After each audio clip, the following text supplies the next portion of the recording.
नमस्कार साथियों, मैं विकास कुमार आपका होस्ट एंड दोस्तों और लेकर आ गया हूं मैं आपके लिए एक मेगा शो करंट अफेयर्स का।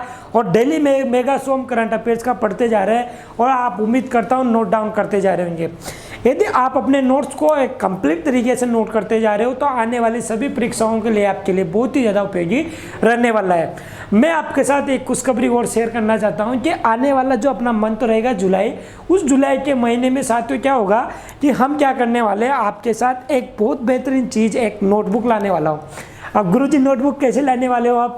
तो नोटबुक ऐसे लाने वाले हैं कि जिस प्रकार हम जून की करंट अफेयर्स पढ़ रहे हैं, जिस प्रकार हम मंथली करंट अफेयर्स पढ़ते हैं, ठीक है, वीकली करंट अफेयर्स हम पढ़ते हैं, तो सप्ताह में अब जैसे कि अब कोई भी मंथ होता है 4 वीक कंप्लीट होता है। 4 वीक में अगर एवरेज मान के चले 70-80 क्वेश्चन हो जाता है, तो 4 वीक का मान के चलते हैं अपन, एक वीक में 80 क्वेश्चन, तो 4 वीक में लगभग 350 क्वेश्चन आपके कंप्लीट हो जाते हैं। ठीक है, इन्हीं क्वेश्चनों को देखते हुए जिन खबरों का अभी हाल ही में चर्चा रही है, नेशनल न्यूज, इंटरनेशनल न्यूज, राज्य की योजनाएं, सभी प्रकार के किसी भी प्रकार का पुरस्कार, किसी भी प्रकार की स्पोर्ट न्यूज, मैं क्या करूंगा आपके लिए एक पीडीएफ के लिए फॉर्मेट में लेकर आऊँगा और जो हमारी बहुत ही ज़्यादा आपको लाभदायक रहने वाली है। यदि आप हैंड रिटन नोट्स बना रहे हो तो अच्छी बात है, लेकिन फिर भी कोई मक्कार आदमी नोट्स नहीं बनाता, उनके लिए हमारे द्वारा ये उपलब्ध करा दी जाएगी आपको जुलाई में।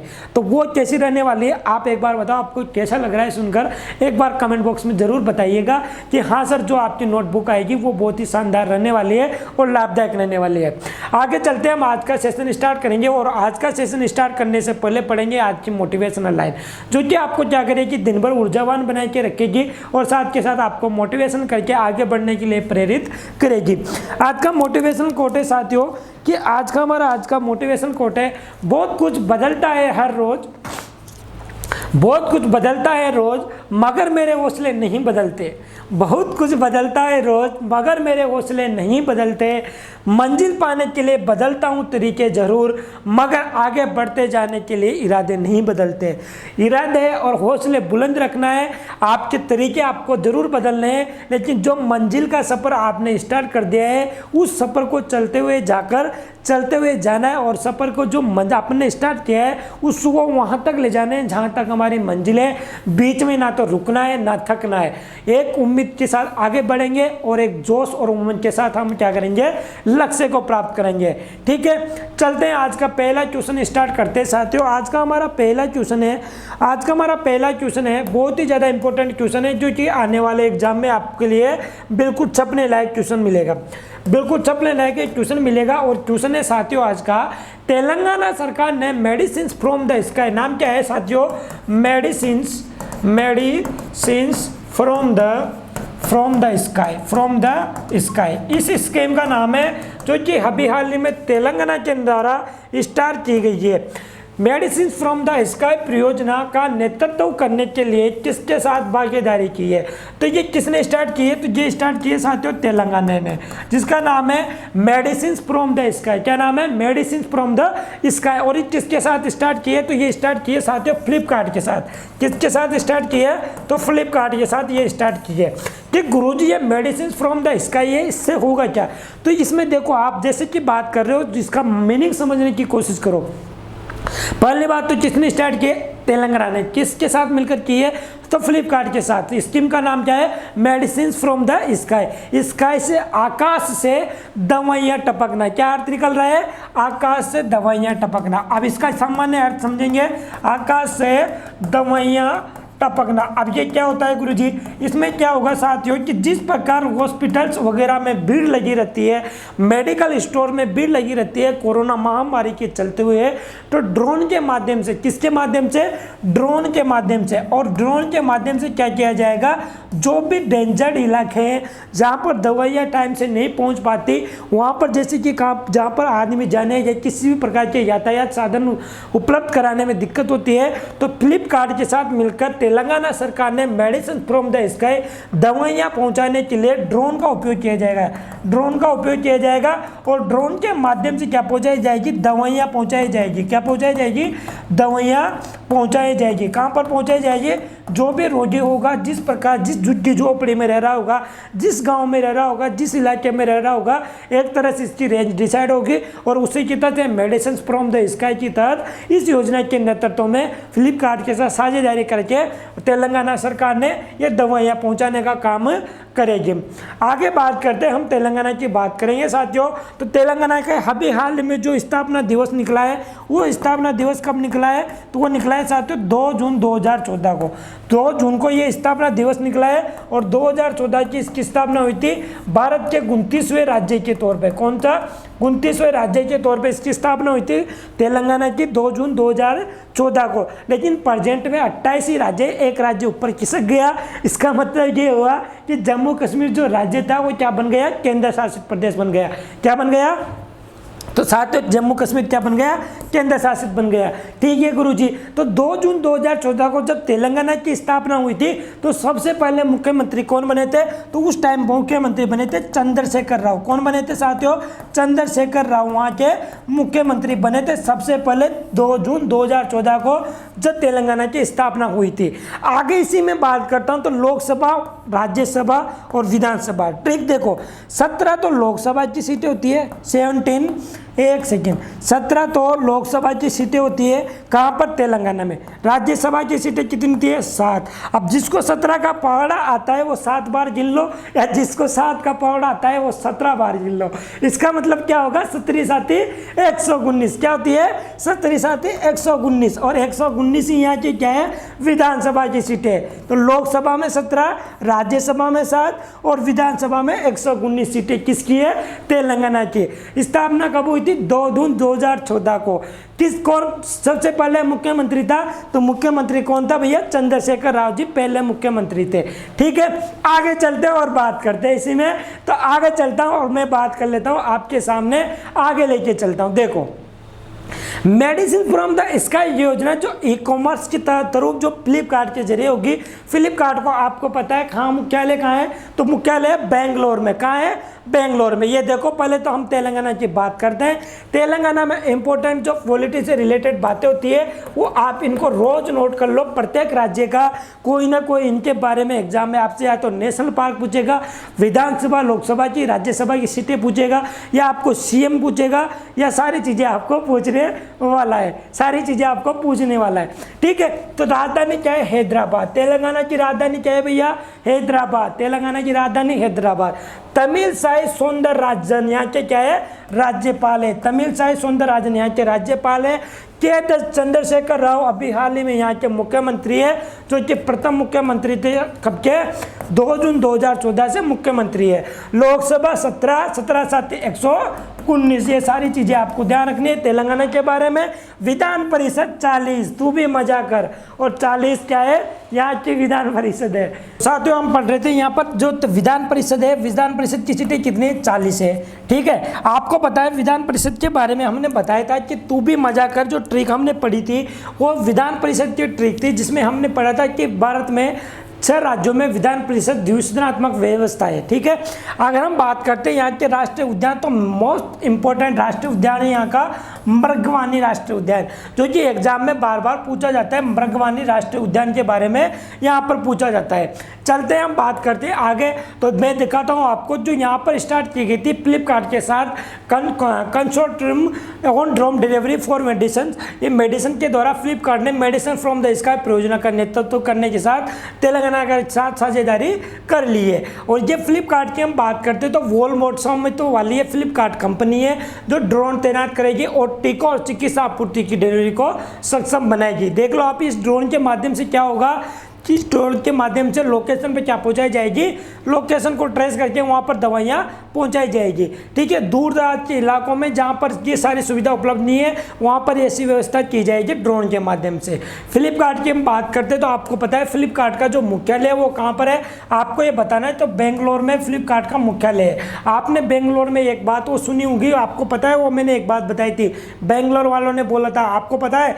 याद आ जाए तो कमेंट बॉक्स में जरूर छाप देना कि बैलेंस आ रहा है एंगलेंस आ रहे, वो आपको पता था क्या था, उसके बारे में आपको कमेंट बताना है। इसके फाउंडर थे सचिन बंसल और बिनी बंसल। फ्लिपकार्ट के जो संस्थापक की बात करते हैं तो सचिन बंसल और कौन थे, बिनी बंसल। यहाँ के क्या थे, सचिन बंसल और बिनी बंसल यहाँ किसके फाउंडर थे। और इसकी स्थापना 2007 में हुई थी। कब हुई थी प्यारे बच्चों, 2007 में फ्लिपकार्ट की स्थापना हुई थी। ये आपको इंपॉर्टेंट बात ध्यान रखनी है। रेलवे के एग्जाम में आपसे सीईओ, एमडी, सीईओ तथा फाउंडर, साथ ही साथ स्थापना कहाँ हुई थी और हेडक्वार्टर कहाँ है, ये सारी चीज़ें आपको पूछ ली जाती है।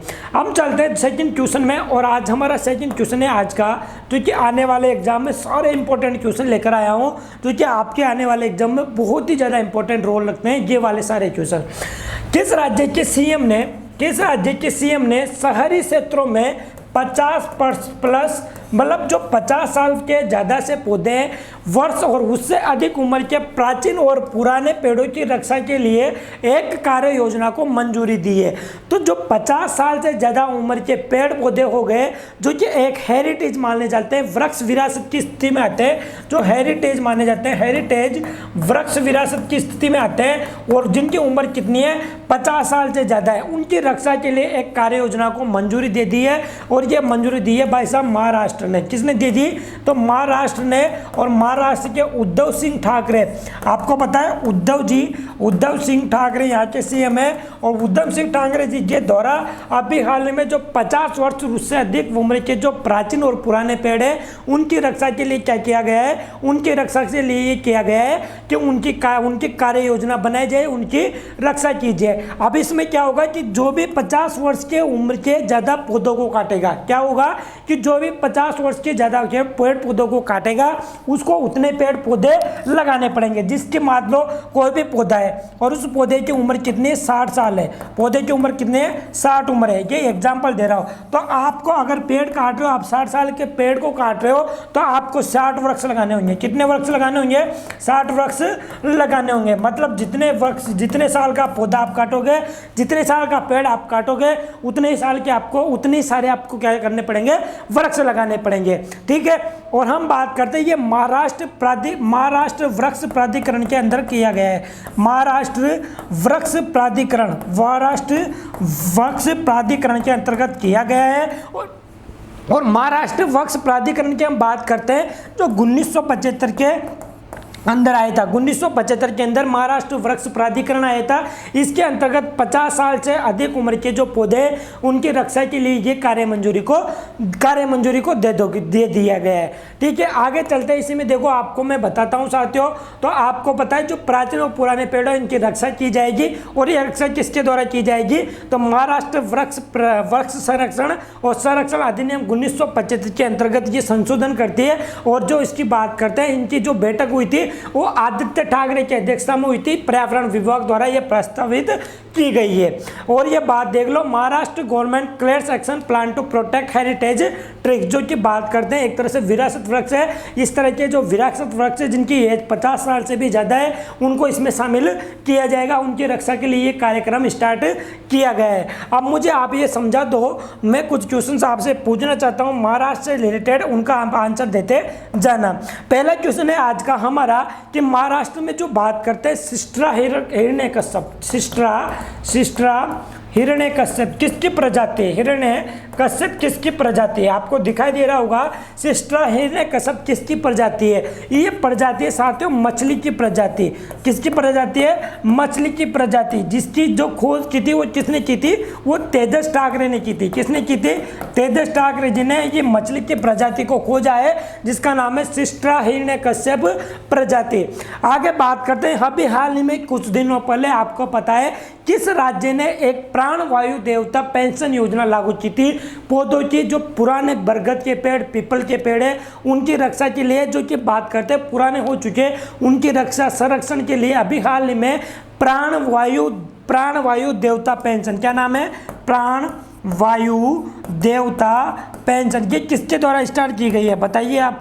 ये स्टार्ट किसके द्वारा की गई है, आपको पता है प्राणवायु देवता स्कीम के तहत ये स्टार्ट की गई थी हरियाणा के द्वारा। किनके द्वारा, हरियाणा के द्वारा ये स्टार्ट की गई थी, जिसका नाम है प्राणवायु देवता पेंशन, जिसमें कितने रुपए दिए जाएंगे, 2500 रुपये दिए जाएंगे। कितने रुपए दिए जाएंगे, 2500 रुपये इसमें दिए जाएंगे। इसी के अलावा आपको पता है राजस्थान की एक स्कीम के बारे में अगर मैं आपके साथ चर्चा करूं तो आपको ध्यान होगा घर घर, एक सेकेंड, इसमें आपको पता होगा घर घर औषधि कार्यक्रम, घर घर औषधि कार्यक्रम। ये घर घर औषधि कार्यक्रम की हम बात करते हैं तो ये घर घर औषधि कार्यक्रम किसके द्वारा स्टार्ट किया गया था?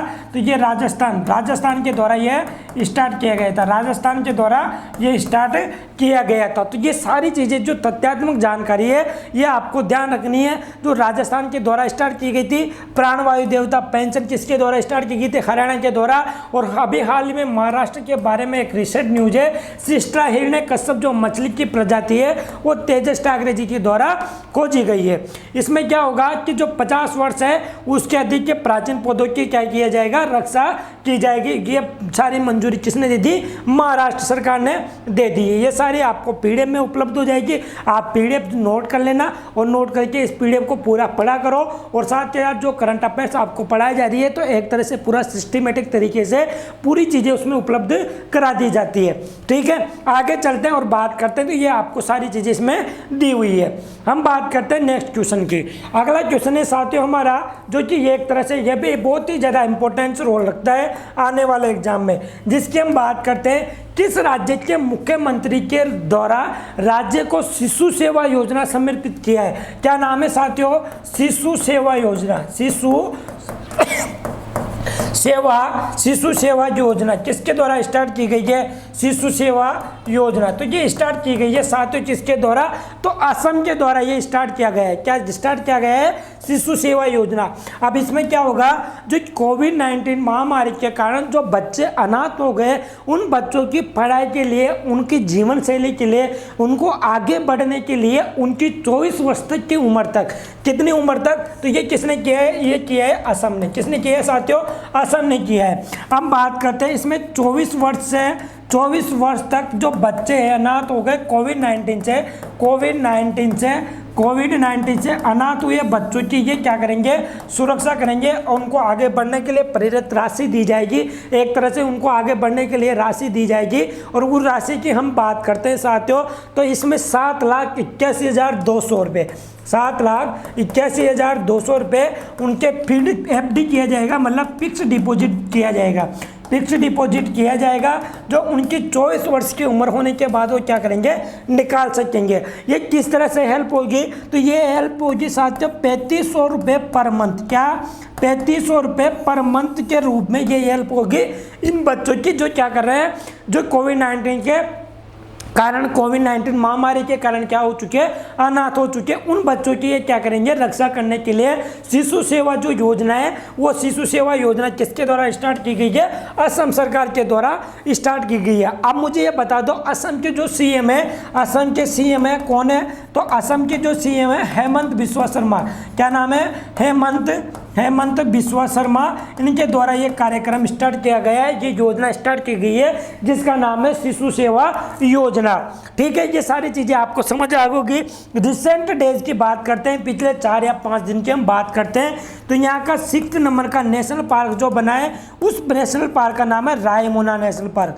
क्या है? Raimona national park. और 7वें नंबर का जो बना है वो क्या बना है? दहिंग पटकाई नेशनल पार्क यहाँ का बना है।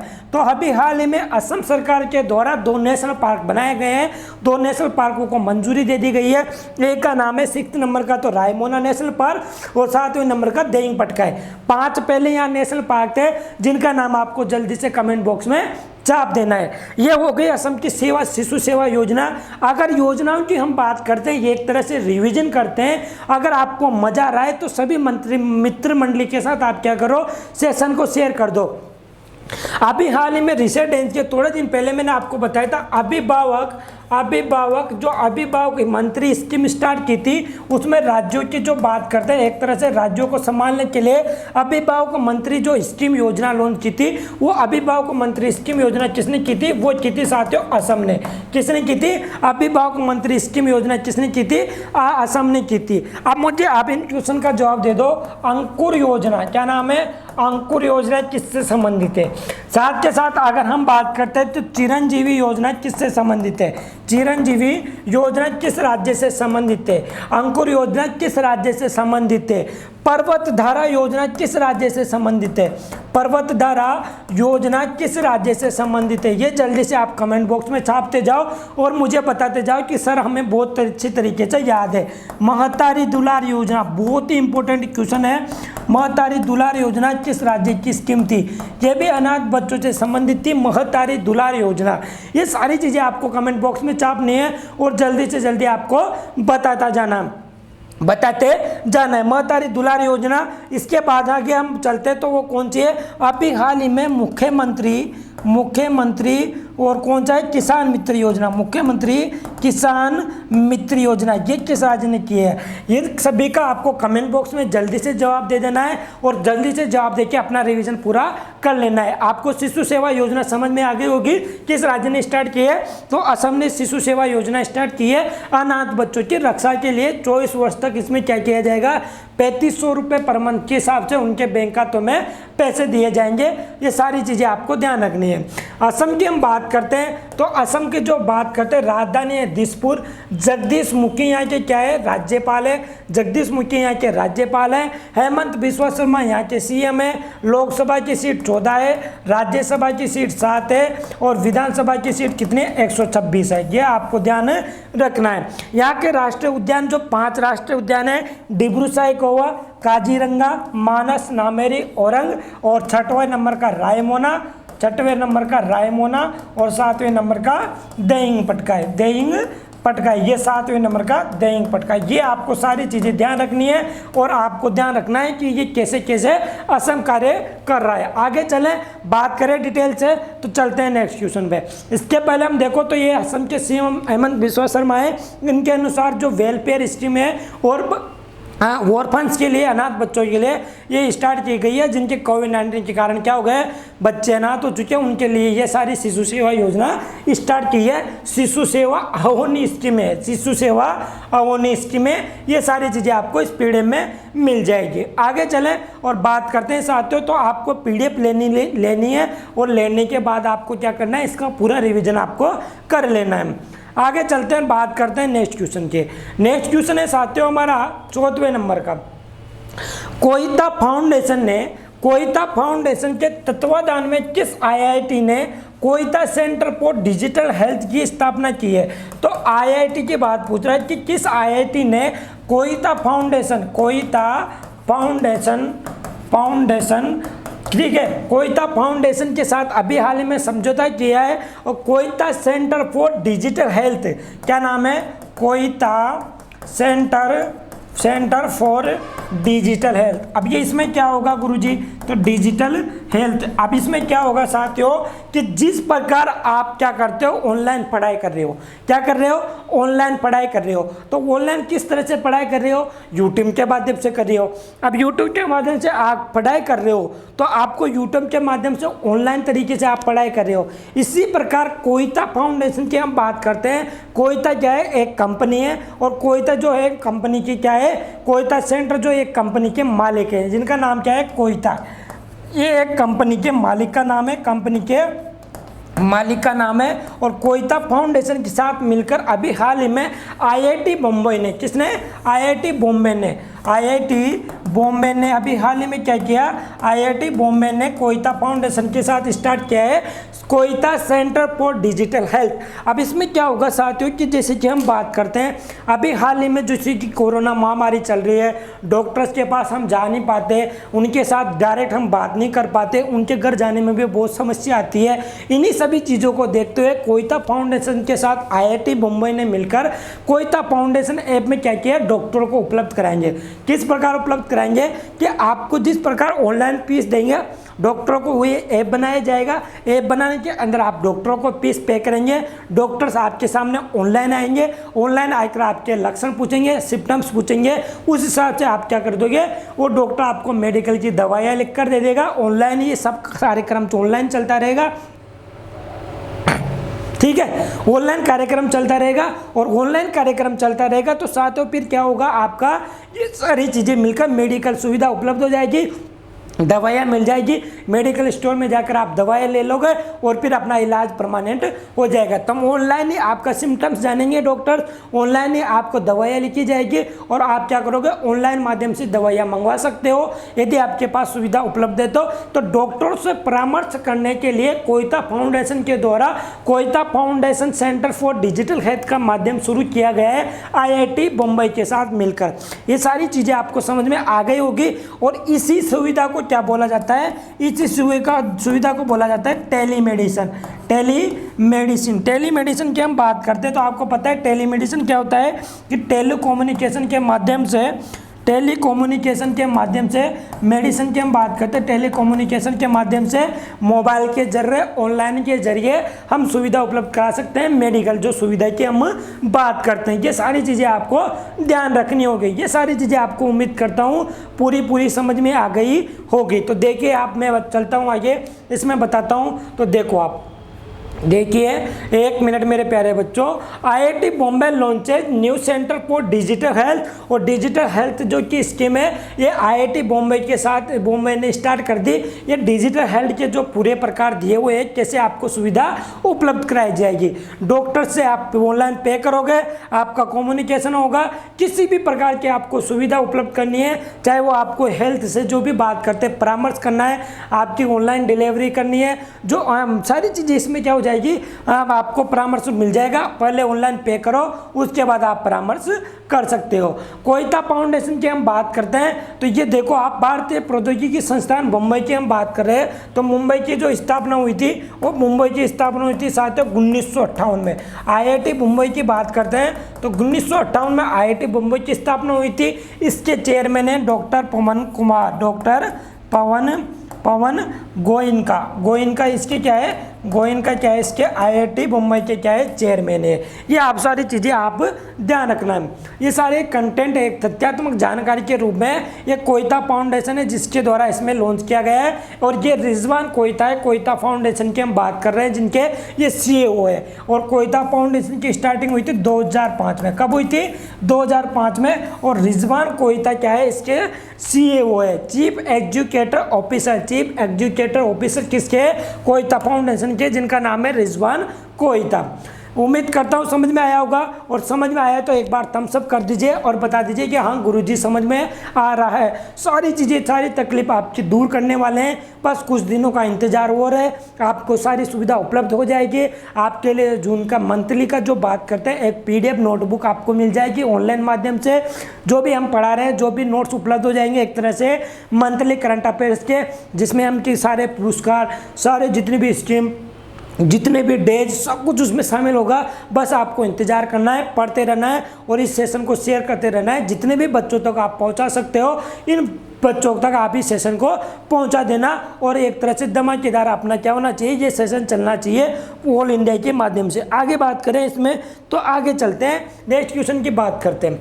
आज का हमारा नेक्स्ट क्वेश्चन है साथियों, जो अगला प्रश्न है वो है, हाल ही में तटरक्षक बल ने किस राज्य में ऑलिव रिडले कछुओं की रक्षा के लिए कानूनों को लागू किया है, और जिसका नाम है ऑपरेशन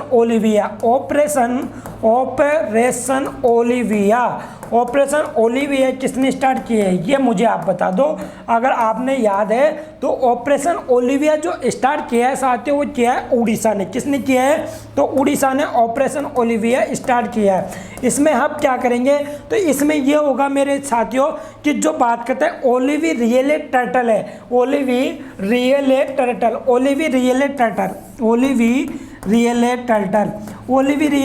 क्या होता है? रियले टर्टल की बात करते हैं तो ये क्या होता है, ये कछुआ प्रजाति होती है, कछुआ प्रजाति होती है। इनके जो अंडे देते हैं, जिनका प्रजनन तंत्र होता है, अंडे और प्रजनन तंत्र की रक्षा के लिए इन्होंने क्या किया है, रक्षा के लिए ये स्टार्ट किया है ऑपरेशन ओलिविया। जिसमें क्या होगा कि जो भारतीय तटरक्षक बल है ICG, इंडियन कोस्ट गार्ड, भारतीय तटरक्षक बल इसमें क्या करेगा, हेल्प करेगा और इसमें क्या करेगा, इन प्रजनन तंत्र की रक्षा करेगा। भारतीय तटरक्षक बल ICG जिसकी हम बात करते हैं, इंडियन कोस्ट गार्ड की हम बात कर रहे हैं, इसके द्वारा ये स्टार्ट किया गया है। भारतीय तटरक्षक बल की हम बात करते हैं तो 1 फरवरी 1977 को तो इसकी स्थापना हुई थी, 1 फरवरी 1977 को इसकी स्थापना हुई थी और ये अधिनियम है 1978 का ये एक्ट है, 1978 का ये इसमें एक्ट आया था। भारतीय तटरक्षक बल के द्वारा ओलवी रियल कछुओं की बात करते हैं, टर्टल जो होते हैं उनकी रक्षा की जाएगी, उनके अंडे और जो प्रजनन तंत्र है उनकी रक्षा की जाएगी, किसी प्रकार का उनको प्रजनन में समस्या न हो, उनके सारे अंडे वगैरह की सुरक्षा सुनिश्चित की जाए, तो ये भारतीय तटरक्षक बल के द्वारा की जाएगा, जिसका नाम है ऑपरेशन ओलिविया, जो स्टार्ट किया है उड़ीसा राज्य में। कहाँ स्टार्ट किया है साथियों, उड़ीसा राज्य में ये किया गया है। और भारतीय तटरक्षक बल किसके अंतर्गत आता है, तो मिनिस्ट्री ऑफ डिफेंस, रक्षा मंत्रालय के अंतर्गत ही आता है, रक्षा मंत्रालय के अंतर्गत ही आता है। और रक्षा मंत्रालय बात करते हैं किसके अधीन है, तो राजनाथ सिंह जी के अधीन है। किनके अधीन है, राजनाथ सिंह जी के अधीन है रक्षा मंत्रालय। ये सारी चीज़ें आपको ऑपरेशन ओलिविया के बारे में ध्यान रखनी है, जो कि मैंने आपको समझा दी, अच्छे से आपको समझ में आई होगी। समझ में आई तो एक बार थम्स अप करके बता दीजिए। ये सारी चीज़ें आपको ध्यान रखनी है कि ऑपरेशन ओलिविया टर्टल कछुए से संबंधित है, उनके अंडे और प्रजनन तंत्र की रक्षा के लिए किया जाएगा। ये उड़ीसा में ये किया जाएगा।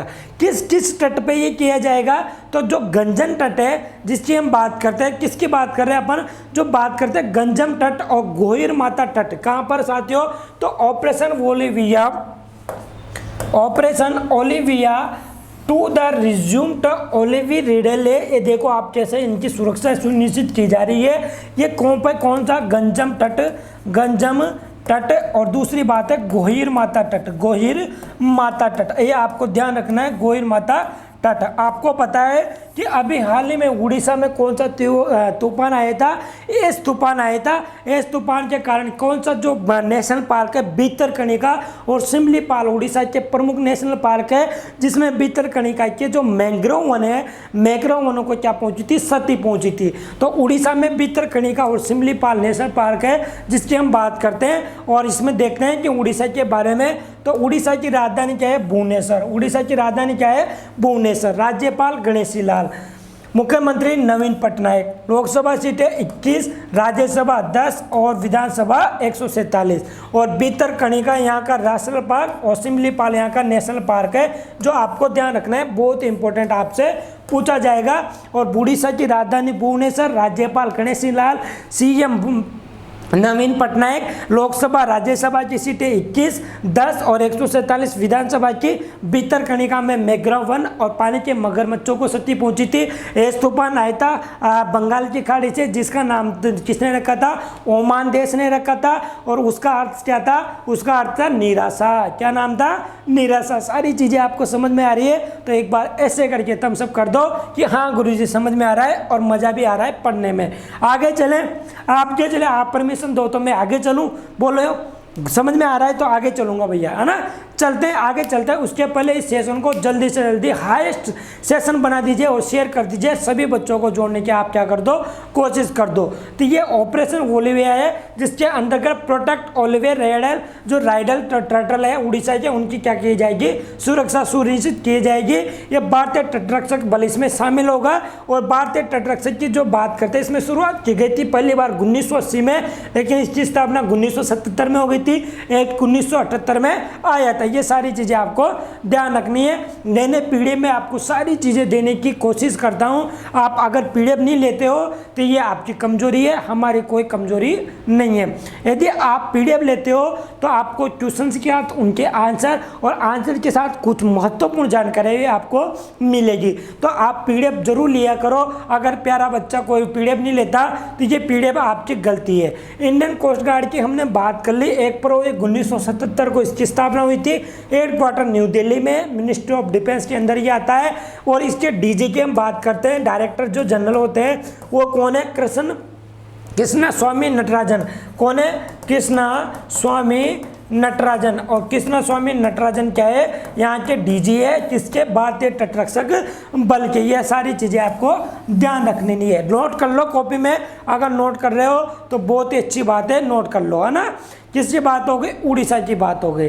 चलते हैं नेक्स्ट क्वेश्चन में, बात करते हैं 6 नंबर क्वेश्चन की। यार ये 6 नंबर क्वेश्चन हमने पहले पढ़ा दिया, अब देखते हैं कौन बच्चा इसका आंसर देने के काबिल है। जल्दी से कमेंट बॉक्स में आप बता दो कि इस क्वेश्चन का आंसर क्या होने वाला है। नई दिल्ली में सीमा सड़क भवन संगठन द्वारा स्थापित 2 उत्कृष्टता केंद्रों का उद्घाटन किसने किया है, बताइए। अभी हाल ही में 2 उत्कृष्ट केंद्र खोले गए हैं नई दिल्ली में, जो कि BRO सीमा सड़क सुरक्षा बीमा, जो BRO की बात करते हैं तो सीमा सड़क संगठन जो है, सड़क सुरक्षा संगठन है, उसके तहत ये BRO ने स्टार्ट किया है। और इसका उद्घाटन अभी हाल में किसने किया है, तो ये उद्घाटन किया है साथियों राजनाथ सिंह ने। किन्होंने किया है, राजनाथ सिंह ने, जो क्या है हमारे देश के गृह मंत्री, सुरक्षा मंत्री, क्या है, रक्षा मंत्री है राजनाथ सिंह। इनके द्वारा ये स्टार्ट की गई है, जिसका नाम है सीमा सड़क सुरक्षा संगठन की। आपको ध्यान रही होगी, सीमा सड़क सुरक्षा संगठन की बात करते हैं तो 7 मई 1960 में इसकी स्थापना हुई थी। कब हुई थी, 7 मई 1960 की इसमें स्थापना हुई थी। और इसमें क्या होगा कि जो भी एंडरजर्ड इलाके हैं, जो भी बॉर्डर के इलाके हैं, चाहे वो पाकिस्तान का बॉर्डर हो, चाहे वो पाकिस्तान का बॉर्डर हो, चाइना का बॉर्डर हो, नेपाल का बॉर्डर हो, भूटान का बॉर्डर हो, इन बॉर्डरों में अगर किसी भी प्रकार की रोड व्यवस्था, रेलवे लाइन की व्यवस्था, ये सारी चीज़ें अगर उपलब्ध करानी हो तो कौन करता है, सीमा सड़क सुरक्षा संगठन जो है BRO, ये उपलब्ध कराता है ये सारी सुरक्षा। ये किसके अंतर्गत आता है, मिनिस्ट्री ऑफ डिफेंस, रक्षा मंत्रालय के अंतर्गत आता है। और अभी हाल ही में इसका उद्घाटन नई दिल्ली में किसने किया है, 2 उत्कृष्ट केंद्र खोले गए इनके लिए, जिसमें कि टारगेट रखा हुआ है। और उसके बारे में मैं आपके साथ चर्चा करता हूँ। तो देखिए आप, ये देखिए आप, ये देखो आपके Rajnath Singh BRO set 2 centres of excellence, जो इनके द्वारा ये स्टार्ट किया गया है। Centre of excellence defence minister हमारे राजनाथ सिंह है, इनके द्वारा। यहाँ पर उद्देश्य क्या क्या है, एक का नाम है जिसका नाम आता है को-ईर्षा, यहाँ पर दिख रहा होगा को-ईर्षा, इसकी फुल फॉर्म है centre of excellence for road safety. किसके बारे में बात करते हैं, तो ये centre of excellence road safety awareness, मतलब रोड सेफ्टी अवेयरनेस के बारे में इसमें बताया गया है। रोड सेफ्टी अवेयरनेस के बारे में बताया गया है, जिसके उद्देश्य से सड़क दुर्घटनाओं को बंटवारे, विश्लेषण, सड़क सुरक्षा के बारे में इसमें जागरूकता करना इसमें बताया जाएगा, जो एक सेंटर खोला गया है। दूसरे का नाम क्या है, तो दूसरे का नाम है साथियों को, अरे एक सेकेंड यार, दूसरा का नाम है साथियों COE सेंटर ऑफ एक्सीलेंस रिबाट। क्या नाम है, रिबाट। ये आपको दोनों ध्यान रखने, दोनों उत्कृष्ट केंद्रों का नाम है। एक तो है सीमा जो रोड एंड सेफ्टी अवेयरनेस के बारे में है, और ये किसके बारे में, centre of excellence road bridge and airfields, जो एयरफील्ड्स है उनके बारे में भी ये जानकारी दे रही हैं। इनके बारे में भी जो सुरक्षा है, एंड टनल्स, क्या नाम है, तो ये सेंटर ऑफ एक्सीलेंस, यहाँ पे लिख देता हूँ, सेंटर ऑफ एक्सीलेंस हम बात करते हैं। और इसमें क्या क्या शामिल होगा, रोड, ब्रिज आप जानते हो, नला जो ब्रिज बना होता है वो ब्रिज, एयरफील्ड्स की हम बात करते हैं तो एयरफील्ड्स इसमें शामिल होंगे। साथ ही के साथ बात करते हैं कौन होगा, टनल्स, जो टनल बने होते हैं, रेलवे लाइन टनल्स, वो इसमें शामिल होंगे। तो ये जो भारत के पूर्वी उत्तर पश्चिमी भाग है, वहाँ पर लगभग 60,000 किलोमीटर, कितना, 60,000 किलोमीटर इसमें सड़कों का, 19 हवाई क्षेत्रों का, 19 हवाई क्षेत्रों का, और साथ के साथ 56,000 मीटर पुलों का, 56,000 मीटर पुलों का इसमें क्या किया जाएगा, जो विकास जो विकास और इसके बारे में संस्थागत केंद्रित की गई है, ये सारी चीज़ें इसमें बुलाई गई है। ये 2 प्रकार के उत्कृष्ट केंद्र खोले गए हैं, इनका उद्देश्य दोनों का मैंने आपके सामने बता दिया। अगर आप प्यारे और सच्चे विद्यार्थी हैं हमारे, तो आपने नोट कर लिया होगा, और साथ के साथ आपको समझ में आया होगा तो एक बार दबा के सेशन को शेयर भी कर कर दीजिएगा। आगे चलते हैं और बात करते हैं साथियों नेक्स्ट क्वेश्चन के। नेक्स्ट क्वेश्चन में चलने से पहले आप इन सभी चीज़ों को पढ़ लेना।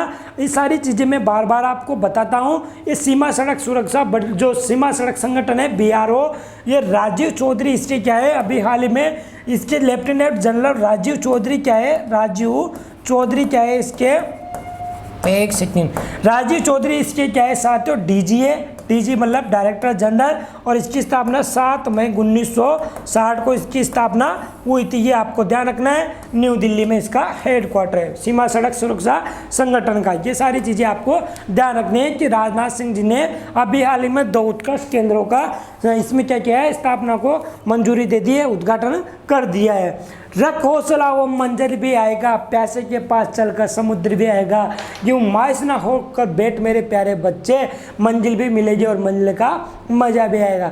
बस कुछ दिनों की बात है, फिर वो वाली बात होगी कि आप मतलब वो बोलते हैं ना, एक जो लेवल होता है आपका, लेवल ऑफ कंटेंट की हम बात करते हैं, उससे आप बोलेंगे हम दूसरी बात, लेवल ऑफ स्टूडेंट बन जाओगे आप। लेवल ऑफ स्टूडेंट में आप कैसे बनोगे कि एक जो कंटेंट आप पढ़ोगे, एक मिक्स कंटेंट पढ़ोगे, किसी का क्या कंटेंट है, किसी का क्या कंटेंट है वो मैं नहीं जानता, लेकिन जो अपन उपलब्ध कराएंगे वो बहुत बेहतरीन उपलब्ध कराएंगे। बस आपको उसमें UPSC लेवल भी रहेगा, RS लेवल भी रहेगा, साथ के पुलिस भी रहेगा, पटवार भी रहेगा, साथ में रेलवे भी रहेगा, SSC भी रहेगा और बैंक भी रहेगा। देख लो आप, तो बिल्कुल मज़ा आने वाला है। बस एक दिन नहीं, आप थोड़े दिन जुड़े रहो, आपको लेवल ऑफ कंटेंट भी पता लग जाएगा और पढ़ने का मज़ा भी आने लग जाएगा। बस कुछ दिनों की आपकी बात है। चलते हैं हम नेक्स्ट क्वेश्चन की, इसमें बात करते हैं कोविड-19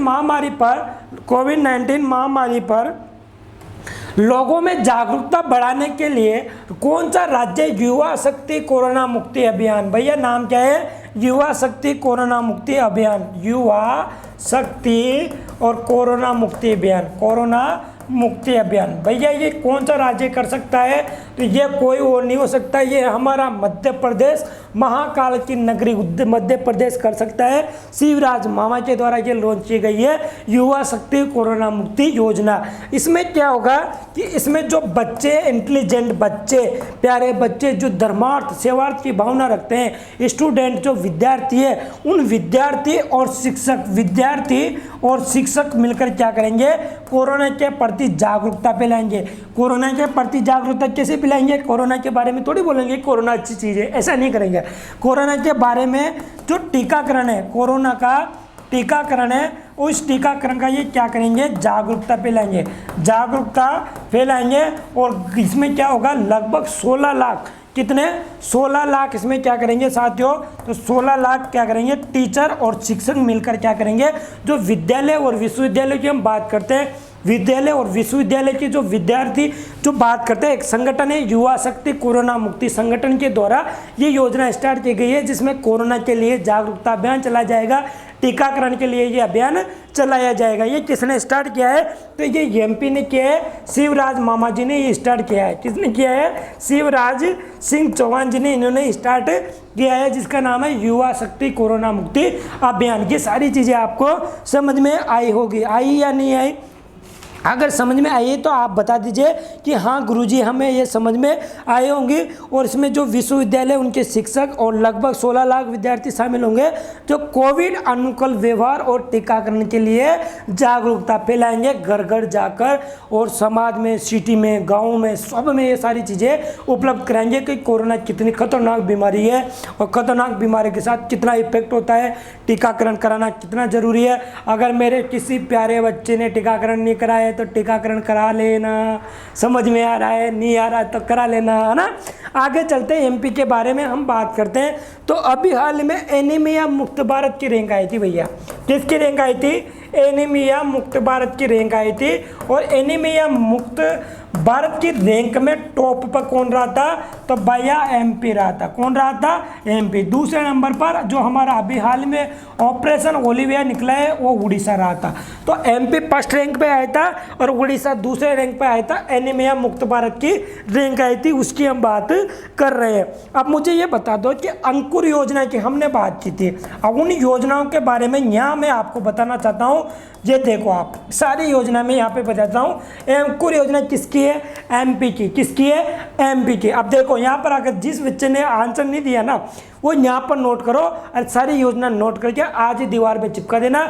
मम्मी से बोल देना कि मम्मी बिल्कुल ध्यान रखना, हमारा पेज नहीं पटना चाहिए। विकास सर ने शानदार मैटर बनाया था और ये 1 नंबर या 2 नंबर इन योजना से किसी न किसी एग्जाम में बिल्कुल छपने वाला है। ये सारी चीज़ें आपको ध्यान रखनी है। ये सारी चीज़ें आपको ध्यान रखने। अंकुर योजना कहाँ की है? तो एमपी की अंकुर योजना है। आगे हम चलते हैं। देखो चिरंजीवी योजना कहाँ की है? तो चिरंजीवी योजना की हम बात करते हैं, राजस्थान की है। कहाँ की है? राजस्थान की। महतारी दुलार योजना कहाँ की है? तो महतारी दुलार योजना कहाँ की साथियों? छत्तीसगढ़ की है। कहाँ की है? छत्तीसगढ़ की है। शिशु सेवा योजना अभी हाल में पड़ी। शिशु सेवा योजना कहाँ की है? तो ये असम की है। शिशु सेवा योजना कहाँ की है? असम की है। आगे हम बताएंगे इसमें और कौन कौन सी योजना है। तो आपको पता है कि अभी हाल ही में पर्वतधारा योजना जिसकी हमने बात की थी, पर्वतधारा योजना कहाँ की है? तो पर्वतधारा योजना है साथियों हिमाचल प्रदेश की। भूमिगत जल को लेकर ये थी, भूमिगत जल को लेकर ये योजना थी, भूमिगत जल को लेकर ये योजना थी।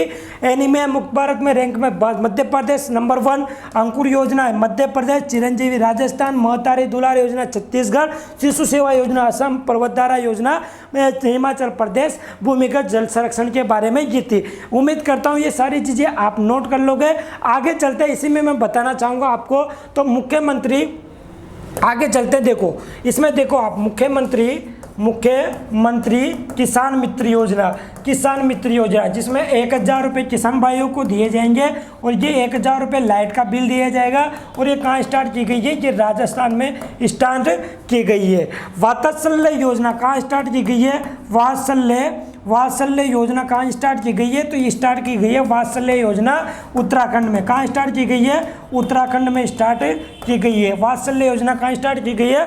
उत्तराखंड में स्टार्ट की गई है। ये सारी चीज़ें आपको ध्यान रखनी है। उत्तराखंड की एक और स्कीम थी जो उत्तराखंड की पुलिस के द्वारा स्टार्ट की गई थी, मिशन हौसला योजना। क्या नाम था? मिशन हौसला योजना। ये भी कहाँ की थी? तो यूके उत्तराखंड की ये स्टार्ट की थी। ये सारी चीज़ें आपको ध्यान रखनी है। अभिभावक मंत्री स्कीम योजना, ये भी मैंने आपको बताया था अभी। अभिभावक मंत्री योजना ये किसने स्टार्ट की थी? तो ये भी किसने की थी साथियों? असम ने। तो आपके सामने लगभग 10 से 12 स्कीम नोट करा दी मैंने, जो कि महत्वपूर्ण आने वाली योजनाएं हैं, जो आ गई योजनाएं। ये सारी चीज़ें आपको ध्यान रखनी है। और हम इसके अलावा भी और भी योजनाएं, ऐसा नहीं है। हरियाणा का आपने प्राणवायु सुना, जीवन वायु अभी हाल ही में IIT खड़गपुर ने निकाला था। जीवन वायु ऑक्सीजन को क्या करेगा? इन्फेक्शन को क्लियर कर देगा। ये सारी चीज़ें मैंने आपको कल ही सेशन में बताई थी। तो आपको सारी चीज़ें ध्यान रखनी है और ये नोट कर लेना है, दीवार में इसका नोट बना के चिपका देना है। तो आप बात करो मध्य प्रदेश के गुरुजी, तो थोड़ा सा मध्य प्रदेश के बारे में और बता दीजिए। तो लो भैया मध्य प्रदेश के बारे में और बताते हैं। कोविड-19 महामारी में जागरूकता बनाने के लिए युवा शक्ति और कोरोना मुक्ति अभियान किसने चलाया? तो मध्य प्रदेश ने चलाया। अब मुझे बता दो मध्य प्रदेश हाई कोर्ट कहाँ पर है? मध्य प्रदेश हाई कोर्ट की हम बात करते हैं तो कहाँ पर है? ये जबलपुर में है। कहाँ पर है? जबलपुर में नर्मदा नदी के किनारे है। कहाँ पर है? नर्मदा नदी के किनारे पे स्थित है। और महाकाल जो बात करते हैं, महाकाल की नगरी उज्जैन कहाँ पर है? महाकाल की नगरी उज्जैन किस नदी के किस उज्जैन बात करते हैं? महाकाल की नगरी उज्जैन की बात करते हैं। किस नदी के किनारे? तो उस नदी के किनारे की हम बात करते हैं। तो कौन सी नदी है साथियों? वो है शिप्रा नदी। क्या नाम है? शिप्रा नदी के किनारे महाकाल की नगरी उज्जैन स्थित है। इसके अलावा और भी जानना है आपको मध्य प्रदेश के बारे में, तो अभी हाल में विश्व विरासत सूची में शामिल। मज़ा आ रहा है तो एक बार सेशन को शेयर कर दो। विश्व विरासत सूची में शामिल होने वाले अभी हाल में 2 जगह। कौन सी जगह? 2 जगह। एक देखो सुनो, विश्व विरासत सूची में शामिल वाले जो बात करते हैं, जो कि हम बात करें 6 जगह की जो सूची आई है, संभावित 6 जो विश्व विरासत में 6 जगहों को शामिल किया गया है संभावित सूची में, जिसमें 2 जगह किसके? एमपी के। एक तो है सतपुड़ा टाइगर रिजर्व। क्या नाम है? Satpura tiger reserve. और सतपुड़ा टाइगर रिजर्व के अलावा बेड़ाघाट। कहाँ है? बेड़ाघाट। बेड़ाघाट कहाँ है? एमपी में। बेड़ाघाट जो कि हम बात करते हैं ये विश्व विरासत सूची में शामिल हो गए मध्य प्रदेश में। एकदम से पूरा लल्लन टॉप, मजा आ गया होगा आज मध्य प्रदेश के बारे में, पूरी धमाकेदार, पूरा नस्ते नाबूद कर दिया पूरा मध्य प्रदेश। समझ में आ गया? तो आपको सारी चीज़ें मध्य प्रदेश के बारे में ध्यान रखनी है। आगे चलते हैं तो कोविड-19 के बारे में मैंने सारी चीज़ें आपको बता रखी है। यह मध्य प्रदेश की राजधानी भोपाल है। आनंदीबेन पटेल जो कि यहाँ की राज्यपाल है, साथ के साथ उत्तर प्रदेश की भी ये राज्यपाल है। ठीक है, बात करते हैं यहाँ के मुख्यमंत्री शिवराज सिंह चौहान है। लोकसभा के 29 सीटें, राज्यसभा के 11 और विधानसभा के 230। लोकसभा के 29, राज्यसभा के 11 और विधानसभा के 230। यहाँ के प्रमुख नेशनल पार्क की हम बात करते हैं तो पन्ना, वन विहार, सतपुड़ा, संजय, माधव, जीवाश्म, बांधवगढ़, इंदिरा प्रियदर्शनी, ये सारे यहाँ के इम्पोर्टेंट नेशनल पार्क है जो किसी न किसी एग्जाम में आने वाला है। जो कि बात करते हैं मध्य प्रदेश में सबसे ज़्यादा नेशनल पार्क है, 11 नेशनल पार्क। कितने हैं? 11 नेशनल पार्क कहाँ हैं? मध्य प्रदेश में। मुझे इतना और बता दो कि किस राज्य में एक भी नेशनल पार्क नहीं है। तो आपको पता होगा मेरे प्यारे बच्चों, पंजाब में। किसमें? पंजाब में एक भी नेशनल पार्क नहीं है। एक भी नेशनल पार्क कहाँ नहीं है? पंजाब में नहीं है। ये आपको इम्पोर्टेंट ध्यान रखना है कि पंजाब में एक भी नेशनल पार्क नहीं है। ये सारी चीज़ें आपको समझ में आ गई होगी। तो अभी बात करते हैं ये सारी चीज़ें जो हायर एजुकेशन डिपार्टमेंट लॉन्च युवा शक्ति कोरोना मुक्ति चैंपियन मध्य प्रदेश के द्वारा स्टार्ट किया गया है। इसमें कॉलेज के विद्यार्थी और टीकाकरण के लोगों को जागरूक करेंगे। जो वहाँ के शिक्षक है विश्वविद्यालय के और विद्यार्थी मिलकर लगभग 16 लाख विद्यार्थी इसमें शामिल होंगे। बस आपको पीडीएफ लेनी है और पीडीएफ लेके मौज कर देनी है, एक तरह से, है ना, मौज कर देनी है। बस इंतजार करना है जुलाई का, पूरी पीडीएफ आपको नोट्स में मिल जाएगी। ठीक है ऐसा नहीं कि पीडीएफ मिल रही है तो नोट ही नहीं करेंगे। हैंड रिटन नोट्स का अलग ही मजा होता है, समझ रहे हो आप? तो ये सारी चीज़ें आपको ध्यान रखनी है। आपको ध्यान रखना है कि एनीमिया मुक्त भारत में अभी हाल ही में टॉप पे एमपी रहा था। आगे चलते हैं और नेक्स्ट क्वेश्चन की हम बात करते हैं। नेक्स्ट क्वेश्चन है साथियों हमारा, आरबीआई ने बंधन बैंक कहाँ का है साथियों? तो बंधन बैंक है कोलकाता का। कहाँ है? कोलकाता का बंधन बैंक है। कोलकाता का ये बंधन बैंक है। और बंधन बैंक के एमडी एंड सीईओ के रूप में किसे फिर से नियुक्त किया गया है? तो ये चंद्रशेखर घोष को नियुक्त किया गया है। किन्हें नियुक्त किया गया है? चंद्रशेखर घोष को नियुक्त किया गया है। और इनका कार्यकाल 3 साल का होगा। कार्यकाल 3 साल के लिए बढ़ा दिया गया है। और ये नियुक्त किया गया है चंद्रशेखर घोष को। जो बात करते हैं बंधन बैंक कोलकाता का है, इसका एमडी एंड सीईओ बनाया गया है चंद्रशेखर घोष को। ये सारी चीज़ें आपको ध्यान रखनी है। अगर हम बंधन बैंक की बात करते हैं, एक सेकेंड, बंधन बैंक की बात करते हैं, इसकी टैगलाइन की बात करते हैं जो एग्जाम में बैंक वाले बच्चों के लिए बहुत ही ज़्यादा ज़रूरी है। आपका भला तो हमारी भलाई, आपका भला तो हमारी भलाई। इसी प्रकार मैं भी आपसे यही बोलूँगा कि अगर मैं आपका भला करता हूँ तो आप भी हमारी भलाई कीजिए। क्या होगा? यदि मैं आपका भला करता हूँ तो आप भी मेरी भलाई कीजिए। तो इसकी टैगलाइन क्या है बंधन बैंक की? आपका भला तो हमारी भलाई। बंधक bank Kolkata, MD and CEO बनाए गए चंद्रशेखर घोष। और इसके जो चेयरमैन है वो अनूप कुमार सिन्हा है। चेयरमैन की हम पे बात कर लेते हैं। तो चेयरमैन कौन है? अनूप कुमार सिन्हा। देख लो यहाँ पे नोट कर लेना, अनूप कुमार सिन्हा यहाँ के क्या है? चेयरमैन है। सिन्हा यहाँ के क्या है? चेयरमैन है। और अभी हाल ही में बात करते हैं बंधन बैंक के एमडी सीईओ चंद्रशेखर घोष बन गए। गुरुजी ये तो सब आपने बता दी, स्थापना कब हुई थी यह भी बताऊं। तो स्थापना हुई थी साथियों 2015 में। कब हुई थी? 2015 में बंधन बैंक की स्थापना हुई थी। यह बंधन बैंक के बारे में तथ्यात्मक जानकारी है। चेयरमैन, एमडी सीईओ, स्थापना और हेडक्वार्टर, ये सारी चीज़ें, बस इतना सा ध्यान रखना है। और टैगलाइन की हम बात करते हैं तो आपका भला हमारी भलाई, मेरा भला होगा तो आपका भी भला होगा और आपका भला होगा तो मेरा भी होगा। ठीक है ना? तो एक तरह से वो बात करते हैं न्यूटन वाला क्रिया प्रतिक्रिया वाला नियम लागू हो जाएगा। ठीक है, तो सारी चीज़ें आपको ध्यान रखनी है। He is the CEO of the Bandhan bank and also the founder of this bank. RBI note for the Ghosh appointment as Bandhan bank MD and CEO for 3 years company board had okayed 5 year terms. ये आपको पूरा देख लेना है, प्यार से देखना है। इसमें कुछ मुक्केबाजी वाला काम नहीं करना।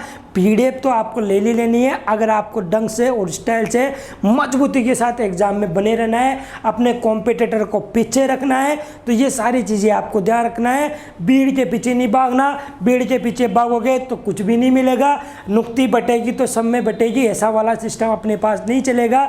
जो सीखेगा, जो पढ़ेगा वो आगे बढ़ेगा, जो पढ़ेगा वो आगे बढ़ेगा। बात खत्म। आगे चले तो ये पूरा बंधन बैंक के बारे में सारी चीज़ें मैंने आपको नोट करवा दी। चलते हैं नेक्स्ट क्वेश्चन में बात करते हैं। तो नेक्स्ट क्वेश्चन है साथियों हमारा आज का, थिंकर टेक्नोलॉजी इंडिया लिमिटेड ने, क्या नाम है, थिंकर टेक्नोलॉजी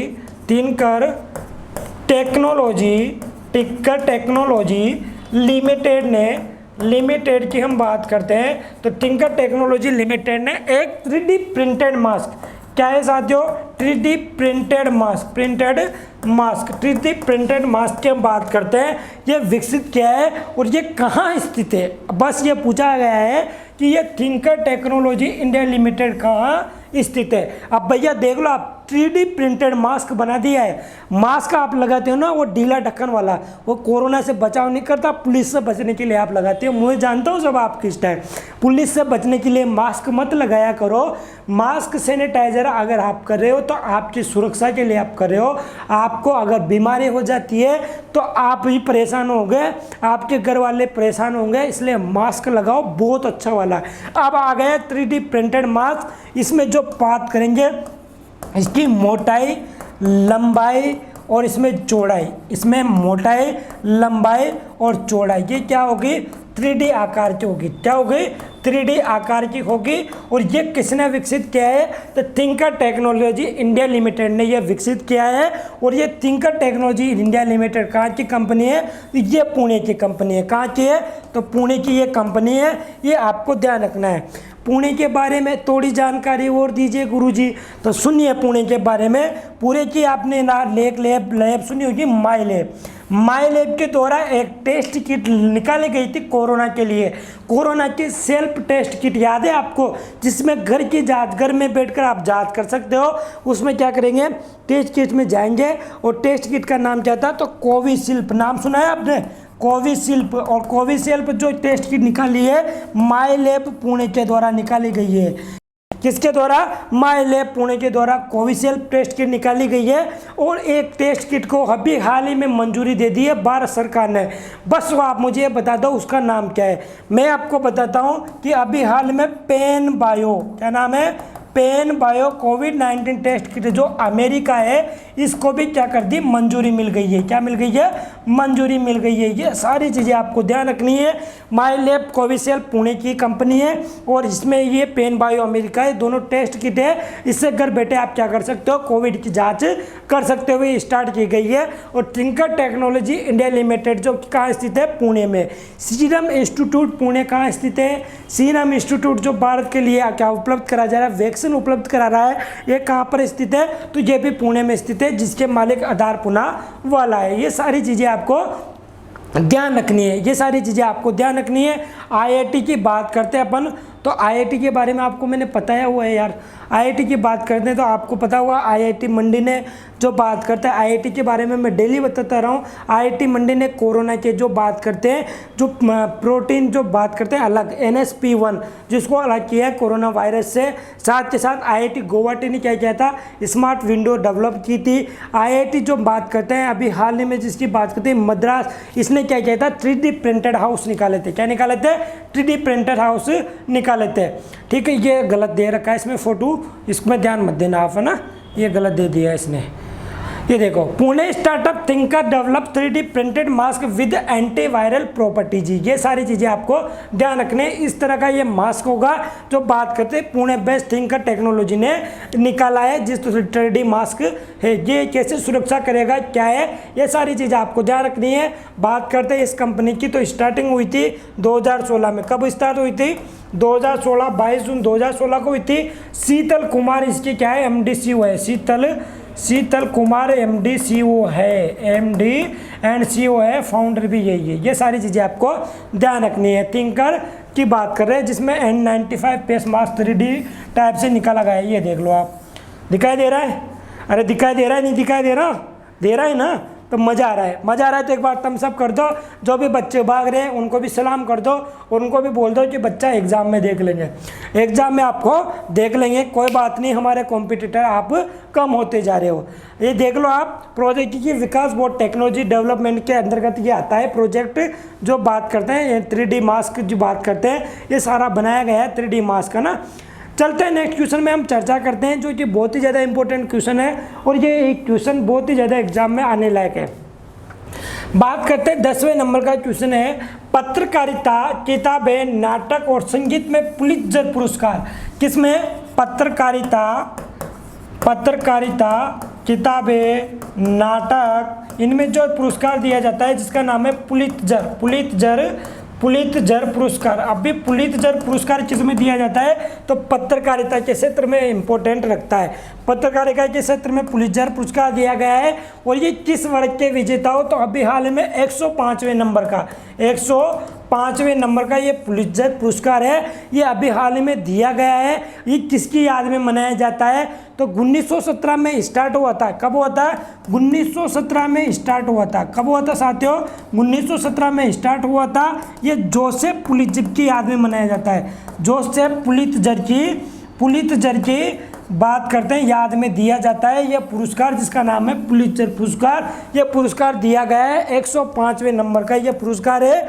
ये 22 श्रेणियों में दिया जाता है, 22 श्रेणियों में इसको दिया जाता है, जिसकी बात कर रहे हैं हम पुलित्जर पुरस्कार। अब मुझे ये बता दो, आपको याद हो तो, कि भारत की मेगा राम गोपालन को, भारत की मेगा राम, एक सेकंड यार, रुक जाओ बच्चों, रुक जाओ। मेगा राम गोपालन को अभी हाल में जो पुरस्कार दिया गया था, ये क्यों दिया गया था? तो इन्होंने पत्रकारिता की थी चीन में, चीन के बॉर्डर में इन्होंने पत्रकारिता दी थी। ये श्वेत है, इनको क्या दिया गया है? अभी हाल में पुलित्जर पुरस्कार दिया गया मेगा राम गोपालन को। बहुत ही इंपॉर्टेंट नाम है और ये पुरस्कार दिया गया है चीन में पत्रकारिता को देखते हुए। चीन में इन्होंने पत्रकारिता की थी, क्या की थी? चीन में पत्रकारिता इन्होंने की थी। ठीक है, ये सारी चीज़ें आपको ध्यान रखनी है। अब मुझे ये बता दो आप कि अभी हाल ही में जो व्हिटली पुरस्कार दिया गया था, व्हिटली पुरस्कार किसे दिया गया था? व्हिटली पुरस्कार किसे दिया गया था? तो ये पुरस्कार दिया गया था नुक्लूफाम को।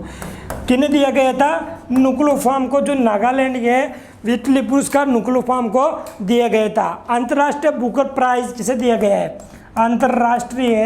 अंतर्राष्ट्रीय बुकर प्राइज किसे दिया गया है? बुकर प्राइज किसे दिया गया है? तो साथ ही ये दिया गया है किन्हें? डेविड डीएफ को अंतर्राष्ट्रीय बात करते हैं बुकर प्राइज दिया गया है। व्हिटली पुरस्कार नुक्लूफाम को दिया गया है। ठीक है, ये सारी चीज़ें आपको पता होगी। एबल पुरस्कार की हम बात करते हैं तो एबल पुरस्कार गणित के क्षेत्र में दिया जाता है। एबल पुरस्कार की हम बात करते हैं तो गणित के क्षेत्र में नोबेल पुरस्कार होता है, गणित के क्षेत्र में नोबेल पुरस्कार होता है। ग्रैमी अवार्ड की हम बात करते हैं तो ग्रैमी अवार्ड की हम बात करते हैं तो ग्रैमी अवार्ड किसमें दिया जाता है? ग्रैमी अवार्ड दिया जाता है साथियों संगीत के क्षेत्र में। किसमें? संगीत के क्षेत्र में अवार्ड दिया जाता है, संगीत के क्षेत्र में ये अवार्ड दिया जाता है, ग्रैमी अवार्ड। ये सारी चीज़ें आपको ध्यान रखनी है, बहुत ही इंपॉर्टेंट क्वेश्चन है। और मेगा राम गोपालन को क्या दिया गया है? इस साल का इंडिया का जो बात करते हैं पुरस्कार दिया गया है। कहाँ पर दिया जाता है? तो ये न्यूयॉर्क शहर में दिया जाता है। कहाँ पर दिया जाता है? तो न्यूयॉर्क शहर में ये दिया जाता है, न्यूयॉर्क शहर में ये दिया जाता है। 22 श्रेणियों में ये दिया गया है, 22 श्रेणियों में ये दिया गया है। इस पीडीएफ में आपको पूरी लिस्ट दी हुई है, आप उनको क्या कर लेना? नोट कर लेना। पुरस्कार राशि कितनी है? तो $15,000, $15,000 इसमें पुरस्कार राशि है। ये आपको ध्यान रखना है, बस और कुछ भी नहीं है इसके बारे में।